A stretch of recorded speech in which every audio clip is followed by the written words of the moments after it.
প্রজন্মকে আমরা তৈরি করতে পেরেছি এবং পরবর্তী প্রজন্ম তার দায়িত্ব নিয়ে যাচ্ছে। তাই মণিমেলা, ইউনিক পার্ক মণিমেলা এগিয়ে যাচ্ছে 100 বছরের দিকে। বেশি দীর্ঘায়িত করব না আমার ভাষণ, শুধুমাত্র আর কয়েকটা কথা আজকের অনুষ্ঠান সম্পর্কে। আজকে যে সমস্ত ভাই বোন অনুষ্ঠান করছে, মণিমেলার মূল মন্ত্র মণিমেলার মাঠ। আপনারা মাঠে আসবেন, 365 দিন যে ওখানে কিরমভাবে কচিকাচারা করতালিতে ভর্তি থাকে, কলতানে, সেটা আপনারা ওখানে গেলে বুঝতে পারবেন এবং কত আনন্দ পায় বাচ্চারা। আজকে বাচ্চাদের কিচ্ছু নেই, ভাই বোনের কিছু নেই, বাড়িতে খালি পড়াশোনা, ওইখানে কতখানি ফ্রি থাকে সেটা গেলে আপনারা বুঝতে পারবেন।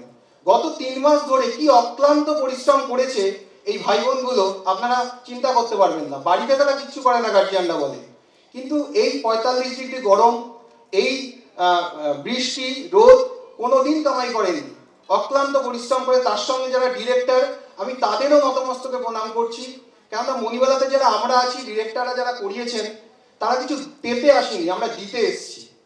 তাই তারা অক্লান্ত পরিশ্রমের সাথে ভাই বোনেরা সহযোগিতা করেছে, তাই আজকে এত সুন্দর এই অনুষ্ঠানটা হচ্ছে।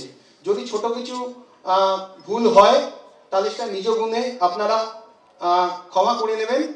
আশা করি প্রত্যেকের অনুষ্ঠান ভালো লাগবে। আমার ভাষণ আর দীর্ঘায়িত করছি না। মাঠে আসুন, মণিমেলাকে বাঁচিয়ে রাখুন এবং আপনার পাড়ায় অঞ্চলে যে ছোট ছোট বাচ্চারা আছে তাদের পাঠান, দেখবেন সমাজটাও ভালো হবে। অসংখ্য ধন্যবাদ।